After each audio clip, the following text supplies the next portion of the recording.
Hello there everybody and welcome back to Movie Squirm. Today I'm going to be reviewing the year 2000 movie Final Destination, and this is directed by James Wong and stars Devon Sawyer and Ali Larter. When a teenager has a vision that the plane he has just boarded takes off and crashes, he removes himself along with a bunch of other students. When the plane does in fact crash afterwards, death comes after them one by one. Now, would you believe me if I said to you that to me, Final Destination was one of the scariest movies of all time? Not in a creepy, sinister way, but more in a psychological way. I'll speak about more than that shortly, but I also think that this movie is half genius. It's such a cool concept that breathed life into the horror genre, and for me, what I class it as the subgenre of slasher movies. Having an invisible killer, with that being Death, the Grim Reaper, coming after these characters in such creative ways was something that I don't think had been done before, from my memory anyway, and that was just such a welcome addition to horror at the time. But I gotta start this review with that opening scene. I mean, I'd done a top 10 horror movie openings when I first started this channel, and believe it or not, this one actually became first because this is an opening that has stuck with me forever.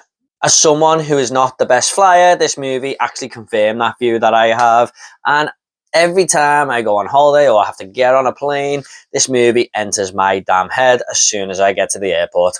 And I genuinely believe that the makers of this movie done some research into people who are afraid of flying and what goes through their heads when they get to the airport, because Alex is walking through the airport here, and simple things like departure gates or, looking at the plane itself that you're about to board gets your anxiety up. I've actually read this in an article once years ago, and that is exactly what seems to be happening in this movie. And for most people, they will not even think about that. They're just looking forward to going on holiday, getting on the plane. But I could relate to everything that Alex was looking at here in this airport. And when he was starting to sweat and stuff, I was just like, man, that's me. And I think it's genius to throw in some abnormalities, if you like, with John Denver coming on the radio in the bathroom, who, of course, died in a plane crash there, didn't he? Alex's luggage, the date on it being the same day as his birthday, the destination, should I say. That whole 666 luggage carrier going underneath the walkway as they're getting onto the plane. I mean, it just really makes it feel like something is not right. There's way too many coincidences going on here, and that haunting score in the background just adds fuel to the fire here that's building up. When this plane crash happens, it's quite horrifying to watch, from the rumble to everyone starting to panic to the people who work on the plane, the crew, not really knowing what's going on, and then people start flying out the side of the plane to the actual explosion itself. It's just absolute nightmare fuel to me, that. And my wife, who's not even scared of flying, doesn't bother her one bit, she watched this movie with me and I turned to it and she was just like, when it happened. So yeah, that is why this is the scariest movie ever to me, or one of the scariest movies ever to me. But I always remember how much that moment hits as well, when they're in the airport all arguing back and forth and the plane actually explodes and the pane of glass, just shatters, and everyone's looking at it like, oh my God, Alex was right. And that is like the movie announcing that shit has just gone down, but it's not about to stop there either. It really does set you up for the thrill ride that is about to ensue. There they go. Here we stay. You fucking brat! Oh shit! But the concept of death itself coming after these survivors is so fun and makes the movie such an entertaining horror film.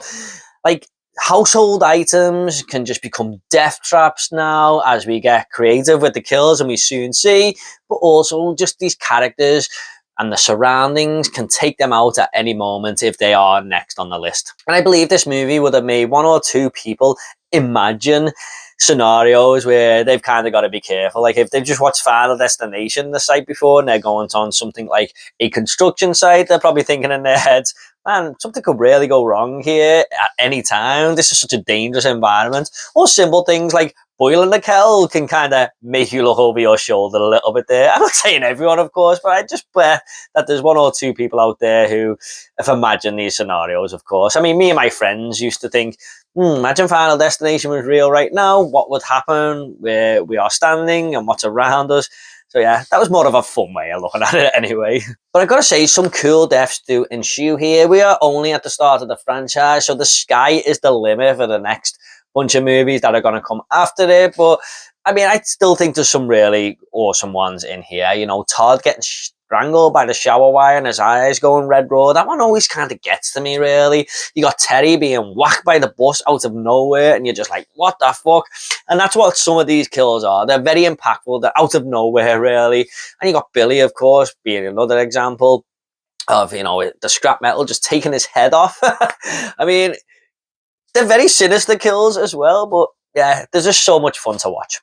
Speaking of which, I really do like Mrs. Luton's death the best. I mean, everything that can go wrong just goes wrong. I think this is the highlight of the movie, apart from the opening scene, of course, where, you know, she just spills a bit of tea out of her mug that cracks into a computer screen. The computer explodes, shard of glass sticks in her neck, and she's walking around, there's blood everywhere. That's another thing this movie does. Great gore.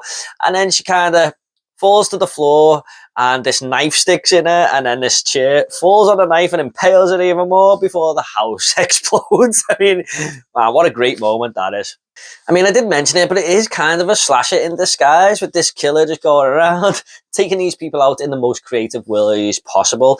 Now, I know no one really is getting stabbed left, right and centre, apart from Miss Luton, of course, but it still follows the slasher tropes, in my opinion. It's just got a cool little genius plot surrounding it.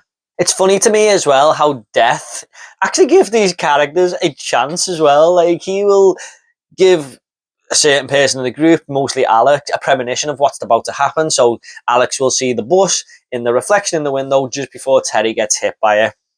And if you don't see these signs, you're going to pay the ultimate price in death. And it's just like, maybe the Grim Reaper isn't all that evil because he's giving you a chance there. But I don't think this is ever fully explained as to why this happened throughout the film. But, you know, it's got me thinking, yeah, maybe there's a kind side to this guy. What I really like about this is Alex's brain working throughout the movie. That's where the real story kind of lies here, because he's figuring out the way to cheat death again. You know, he is figuring out where everyone was sitting on the plane and making a plan, and he can see who's next. And I really like that about the movie. It doesn't just go for the kills. It gives the characters a chance. And, you know, this is where a lot of interaction happens between them, because they're all trying to figure out what's happening next and stuff. And they are good characters in this movie, especially Alex. I think Devon Sawyer puts a great performance in here. But the fact that we get to the end after the three of them surviving and cheating death, and they're in Paris 6 months later, and it comes back around for them. I mean, my God, man, that is such a bleak and depressing future that these characters have.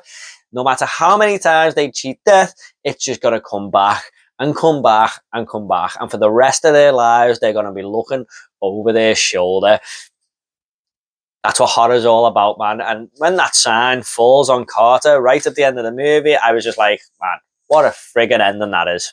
Also, this time around, I didn't actually realise how great Tony Todd's scene in this movie is.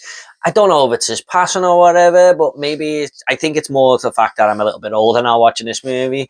And his whole speech about death and when our time's up and the things we do every day but we don't think about it is just spine tingling. It's kind of like that Candyman voice he's got, you know, the hypnotic sort of drawing you in voice there. And at the end of it, when he says to Alex and Clea, "I'll see you soon." Man, he's death, isn't he? He is, that's him. Yeah, absolutely love all that. I'll see you soon. By the way, her name's Clea, not Claire, which is just fucking insane to me. Who the fuck is called Clea? Now, I do have a couple of problems with Final Destination here, but they're not really massive negatives, but the ones that kind of just get my head scratching, and the first one being is when death comes after these characters after they have already cheated it. So the first person to be killed after they all get off the plane is Todd, and it's like 30 odd days later. And then all the death will come after all the characters in about that time limit, you know, 32 days, 33 days afterwards. And then they all survive. Well, the three of them survive, and then it's 6 months later. I'm just like, why is there no real pattern here? Now, I suppose it's more scary not knowing when, and you know, it's just it could come in a year's time or 2 days' time. Because I suppose that's kind of what death is like for a lot of people. You know, you never know when your time's up. But I don't know. I just feel like that should be explained a little bit there. It's kind of just very random. Also, in most horror movies, you see the protagonist take on the villain in the third act, don't you? But here, because death is invisible, it kind of doesn't really know what to do with that. And the best they can kind of come up with was having Clear Rivers be attacked by this electric wire in her house, and then Alex runs to her safety and wrestles with the electric wire. Yeah, I mean, maybe could have got a better third act than that, but at least it ends on a brilliant climax. However, guys, I do think this is one of the best horror films of the noughties. It's one that absolutely scared the pants off me, but also it's just a lot of fun.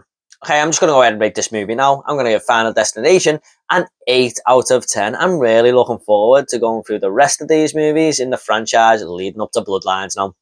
Okay, guys, at the end of these reviews, I always like to leave a little fun fact. Now, a fun fact for Final Destination is that this was originally planned to be an episode of The X-Files, where a woman survives a plane crash and death comes after her.